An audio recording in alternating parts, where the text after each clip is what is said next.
एक सवाल है सर आपसे, एक सवाल है। रणदीप सुरजेवाला एक प्रेस कॉन्फ्रेंस कर रहे हैं, लेकिन एक सवाल है सर मेरा, प्लीज रुके रहिएगा। मैं फौरन लौट रही हूँ उस सवाल के साथ कि क्या अगर अचानक पीएम ने रूट चेंज किया तो क्लियरेंस मिली थी? पहले सुन लेते हैं प्लीज। रूट जो था प्रधानमंत्री जी का, वो एसपीजी, केंद्रीय सिक्योरिटी एजेंसी, पंजाब पुलिस और यहां तक कि हरियाणा पुलिस को भी डिप्लॉय किया गया था। प्रधानमंत्री जी को भटिंडा से फिरोजपुर तक हेलीकॉप्टर से जाना था।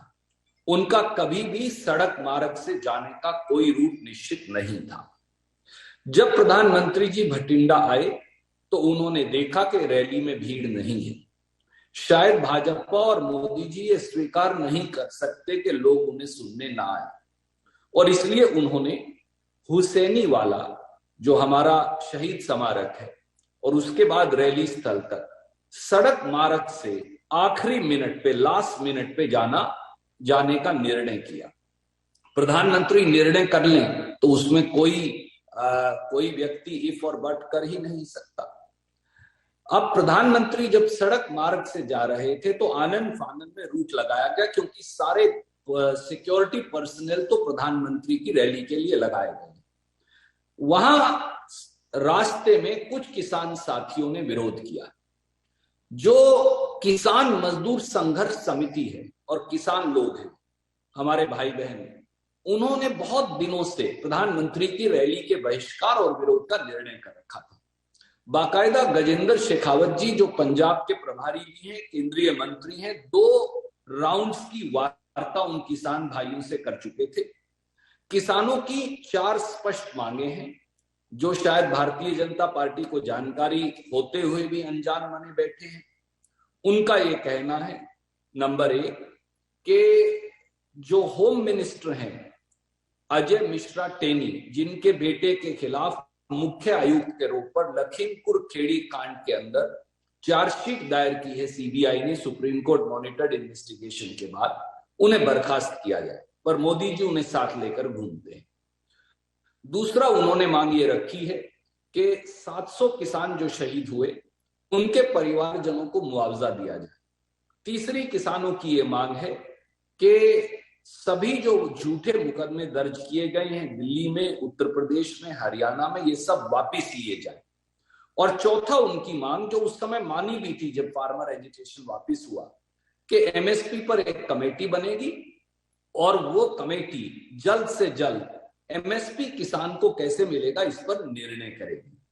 पर जिस दिन से किसान आंदोलन खत्म हुआ इस पर कोई चर्चा ही नहीं हुई। इसे लेकर किसान संघर्ष समिति और दूसरे लोग विरोध प्रदर्शन कर रहे थे। जब प्रधानमंत्री जी का कारकेड बाय रोड गुजरना था तो कुछ किसानों के लोग सड़क पर आ गए, इसलिए प्रधानमंत्री जी को 15 मिनट तक रुकना पड़ा। आप मुझे बताइए, क्या उन किसानों को पुलिस द्वारा गोली मार देनी चाहिए थी? क्या उनकी खोपड़ियां उड़ा देनी चाहिए थी?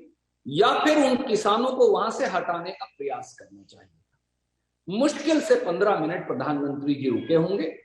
उनको बहाना मिल गया कि अब क्योंकि रैली में तो एक आदमी है नहीं, वहां तो अमरिंदर सिंह जी बैठे हैं, जो 10,000 के करीब सिक्योरिटी पर्सनल है वो बैठे हैं, और 2-4-5 हजार बीजेपी के लोग बैठे हैं, इसलिए रैली में अब कोई है नहीं, तो वो वापिस चले गए। हमारा ये अनुरोध है हाथ जोड़कर प्रधानमंत्री जी से भी, भाजपा के नेताओं से भी, पंजाब में आपका भी उतना हिस्सा जितना हमारा है, ये देश हम सबका है, आइए रैली करिए। परंतु जब भीड़ ना जुटा पाए रैली में तो बहाना बनाकर वहां की कांग्रेस की सरकार पर दोष मत मत, ये अनुचित है, प्रजातंत्र में ये सही नहीं। और इस रैली का इस्तेमाल यूपी के हारे हुए चुनाव में इस्तेमाल करने की कोशिश मत करिए। प्रधानमंत्री सबके हैं, प्रधानमंत्री की सुरक्षा जो है हमारे लिए भी महत्वपूर्ण है। हमने 2 प्रधानमंत्री इस देश को कुर्बान किए हैं, श्रीमती इंदिरा गांधी और श्री राजीव गांधी।